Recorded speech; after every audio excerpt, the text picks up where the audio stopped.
Hi, I'm Donna Wilburn. When children are put in the middle, they're at high risk for addiction and depression. Let's protect the children and stop the drama.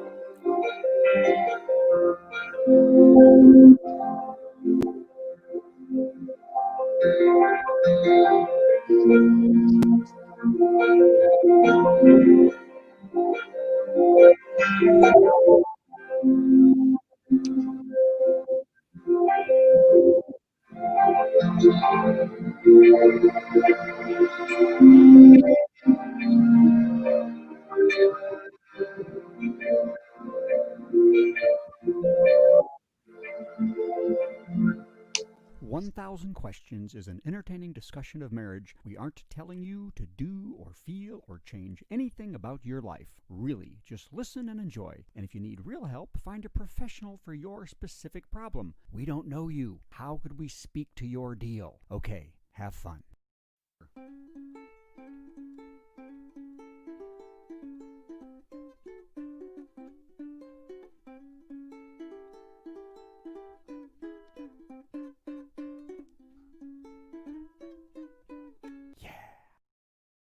Hello, everybody. Welcome. I'm amazed we have two people listening right off the bat because I told no one we're doing the show today. Right. Usually, I've been busy. Things have been going on. We've got an election going on. And I told no one. I'm amazed that we have three people. And Facebook never tells us who's watching anymore. So welcome, Joe Marlotti. Donna, that video makes me cry every time. I hope things are going Very well. Always good idea to start the show off with a real downer. Thank you. Well, you know what? Better. That's the way Donna makes her money right there. So that's cool. I want to do it at the end, but she's like, nobody's going to see it. You got to do it at the beginning. You got to do it at the end. So that's great Donna impression there, Dan. That constant nagging in the ear that he has to hear. Oh, we're off to a good start today. We're off to a good start today. So, so welcome, Joe, and welcome to Donna Wilburn today. So, it's an auspicious day for marriages, especially with the election and stuff like that. And because you've either spent your whole time sitting together, agreeing and mad and happy and stuff like that, or you're arguing all the time. Or we're in denial and try and pretend it's not happening. That's what we're doing. We're not looking. We're not talking. We're just like, la, la, la. No, so you're just going on with your life. You don't want to look. No. Wow. That's amazing. Both of you? Yeah, we're kind of doing the same thing. My wife and I are just completely and utterly distanced from it because it's too stressful. It's too stressful. You know, last night we were like, we're not even talking to each other because we're so stressed out. So we watched a movie to chill out. So that was a good idea. Pardon? What movie? Schindler's List. It was very up. Really uplifting. Really. A time when elections matter. Yeah. So, yeah, it was good. So. Wow, that was great. You came up with that quick. Did you have that in the? No, I did not. I just that's why I asked you what, because I couldn't think of anything. I was. By the way, Chris and Chris, they know us. Are saying hello. They're married. Both names are Chris. Funny. And they're from the ship. They've seen us on ships. Hi Chris. Hi, Chris. And they're in Virginia. Their names are, and they're married, and they love when they do that joke every second of the day. When say, "Hey Chris, which one?"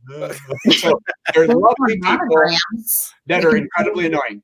So here's what's funny is I'm just the opposite. I started yesterday afternoon. Yeah. I had CNN on the big screen. I had NBC on a small screen, and I had CBS on a small screen.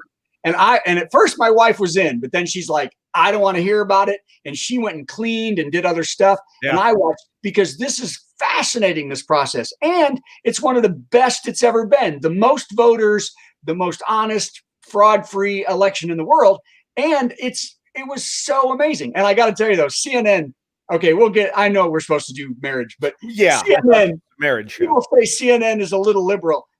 They spent all night trying to calm Democrats. You know, Biden still has a way to win here. If you notice, I was just like, Really? Dude, Yeah. why don't you tell us why do you have to appease the scared Democrats? Don't It was do that. exactly what they were doing. That's what I read about that today because we didn't watch it last night. You did?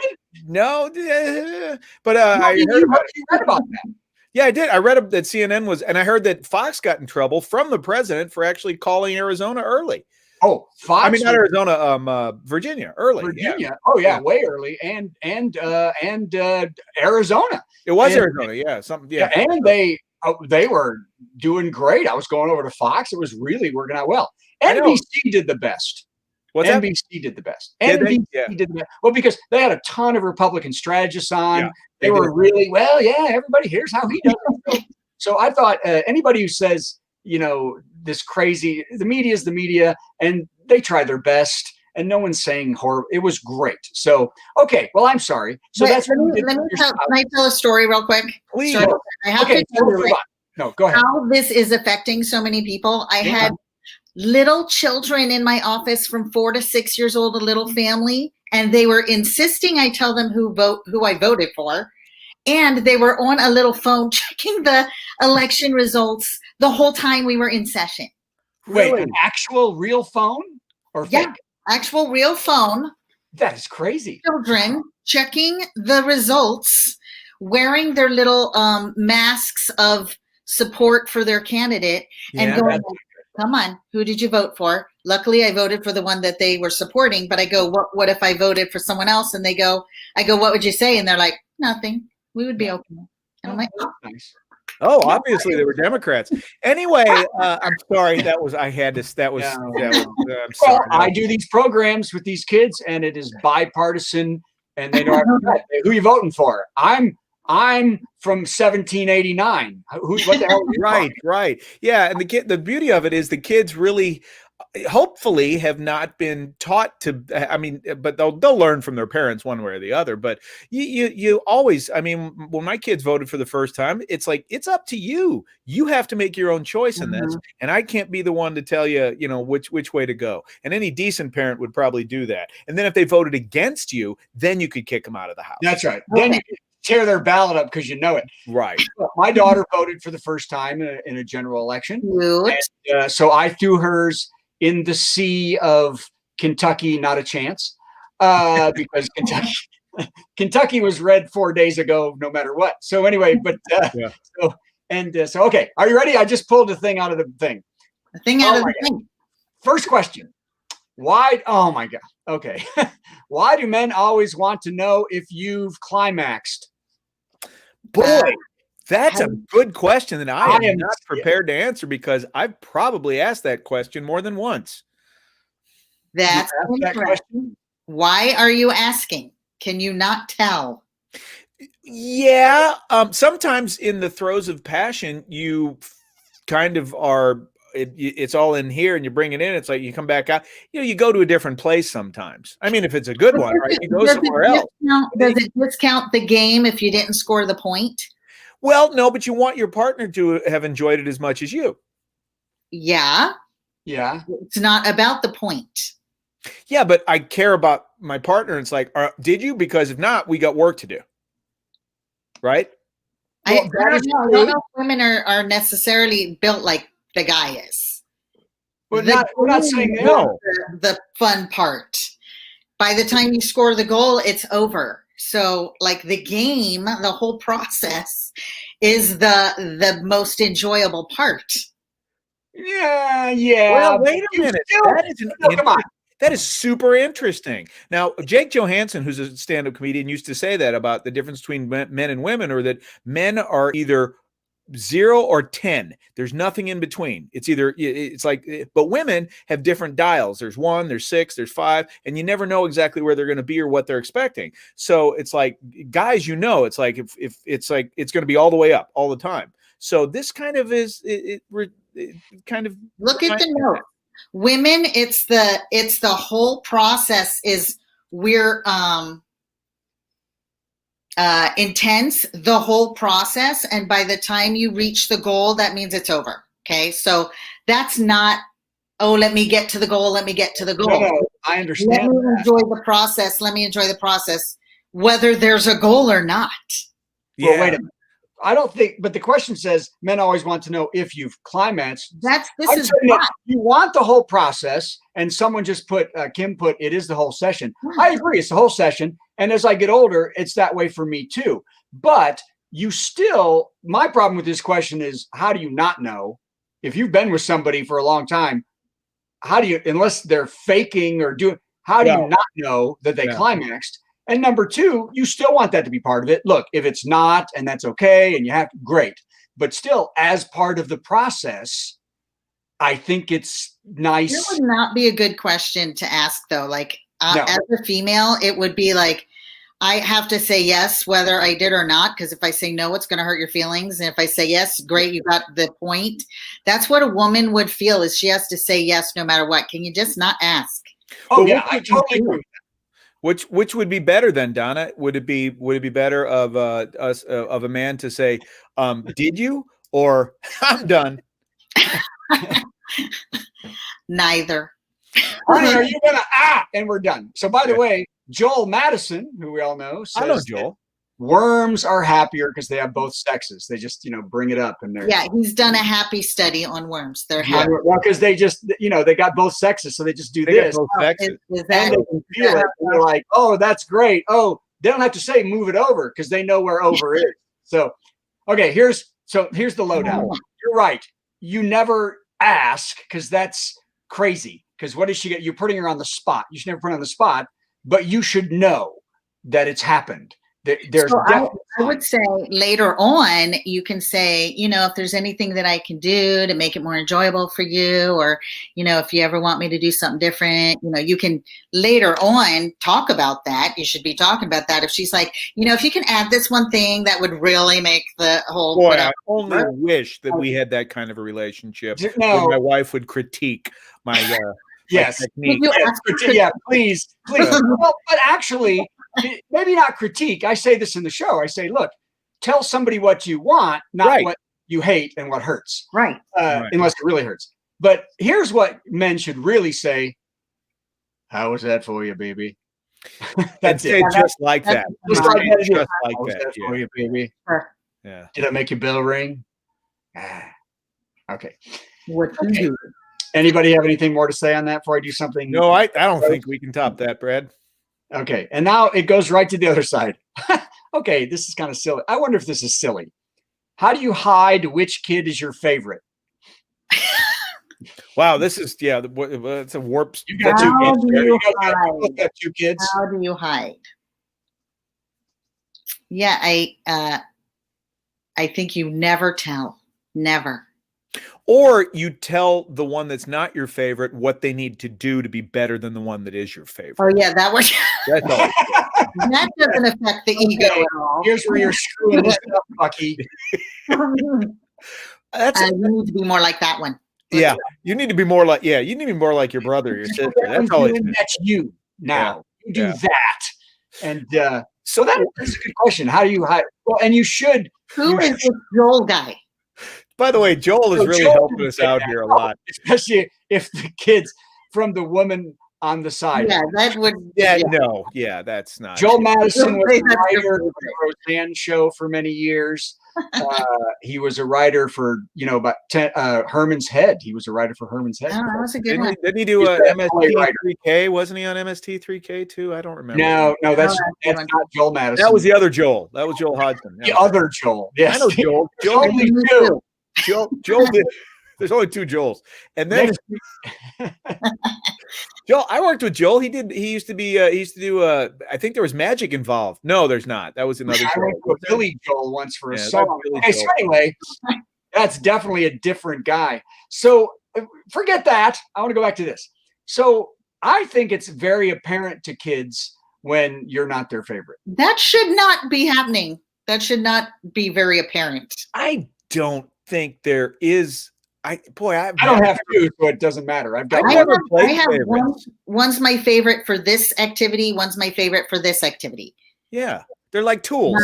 Yeah, it's like I'll go traveling with this one, and I go out to dinner with that one. I don't know, but right. And I'm from the outside of this, but I think that. Well, not your favorite. Let's say this. usually if you have two kids, one is more attuned to one parent than the other. They're more like them. They seem to have more in common. They seem to get along better in a way. And then the other one is with the other parent. Like I think my wife and her sister, one had the mom, one had the dad. They were kind of more, that didn't mean one loved one less than the other, but for some reason, personality wise and understanding wise, you connected better. More similar personalities, so you jive easier. Yeah. But sometimes that's like, so for instance, I have one I call high maintenance and one that's low maintenance. Sure. Yeah. And I am a very lazy person. So the high maintenance one would require more energy. And so I would be like, okay, maybe that, that's on me though. That's like, cause I'm lazy and, I want to be like, this is fun. As far as favorites, though, I mean, that's just kind of hard. Yeah, I could never play a favorite of your kid, because that's going to change anyway. The kid, everybody's different, and everybody changes as they grow. So you can't, I mean, heck, it tastes change too. It's like one day when you were young, you didn't like Brussels sprouts, and now you like them slightly. Well, and one day you like that kid better, and one day you don't like that kid much, and it switches because one's pissing you off. You know what I mean? Yeah. I think you should have a special activity that you enjoy specifically with that particular child, like bike riding with that one and bookstores with that one or something, so you can have that shared activity all the time. Yeah. Like, and this one you don't talk about this stuff with, and that one you don't talk about that stuff with, and because my two kids, I call one meth and one Ritalin, and we have both the different. Okay. All right. I think we've stepped on that one enough. Yeah. Okay. Here's one. It says, why do men always rush women? Why do they always rush? Why? Oh, good. Are you asking that question, Donna? Because your husband. Actually, in my household, it's vice versa. So you're always saying, let's get going. Go, come on! I'm in the car. You guys get together. Yeah, I think that's interesting. I bet the person who asked that question, probably their husband could say the same thing. Why is it that women always rush men? Because I mean, that can go either way. And I think that question really only applies to when you guys are trying on clothes. So that takes forever. Right? Yeah, just try it on. It looks great. You look great. Let me ask you guys a question. So it relates to this topic. When it's time to go to bed and you're like, okay, let's go to bed. Who is in the bed first?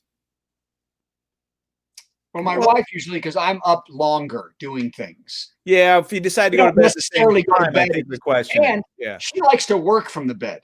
She'll sit all day in the bed with the computer. And I can't do it. I'm very uncomfortable. I can only sleep in the bed. That's all I can do. She could spend 90% of her time there doing her work if she had the choice. Because I think it's the person who is less impulsive and has to finish things up is the person who's slow.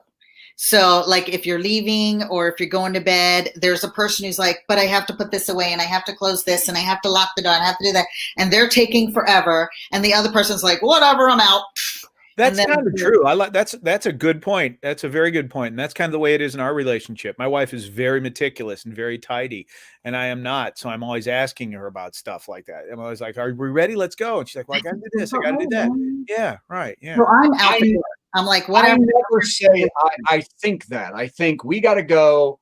You knew what time we were leaving. Why, you're not, but I never say that because it's not useful in any way. And I always say, and I say this in my show, I say, look, I don't want to go there anyway, where we're going. I just want to sit here. Take as long as you want. I'm going to go watch TV. I'm going to play on my phone. Then when you're ready, you'll come in and yell at me because I don't have my shoes on. Why aren't you ready? What's going on? And then I'll put my shoes on and we'll leave the house. I also say that it's also in that same vein where like men won't ask directions. Like they won't use the stupid GPS. They won't stop and ask because they know where they're going. Yeah, they know. And I tell women, who cares? You're not going to die in the car. Yeah. It doesn't matter. You're not going to die. It's not 1849. You're fine. And hey, wait, one last thing. I have an idea right now. Why don't women get ready in the car? Because it's going to take us a long time to get there and we're lost and it's going to take you a long time to get ready. Sure, Brad. Mirror is Obviously, just you've never tried to put makeup on in the car, but I No. get that. Yeah. So I have put makeup on in a car. no. So I have. you want to hear something funny is, I raised 2 daughters. So my wife and 2 daughters, whenever we'd have to go someplace, I would be the first one ready, and I would be waiting. And I would be waiting, and I would be waiting, and I'd go in the other room, and I'd play my guitar while I was waiting. Then after a few minutes, I'd look up, nobody was around. I'd yell, "Where are you guys?" And they were all in the car. I would get in the car. They're like, "Gosh, Dad, you do this all the time." It's so funny. My daughter literally just goes to the car, doesn't say anything, and we're looking for her for 20 minutes. She's already sitting in the car, like the last 20 minutes. Where are you? Where are you? Here we go.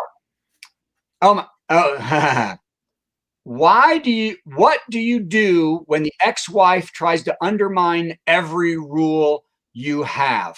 We don't have ex-wives, so it's hard to. Like with the child, I'm assuming.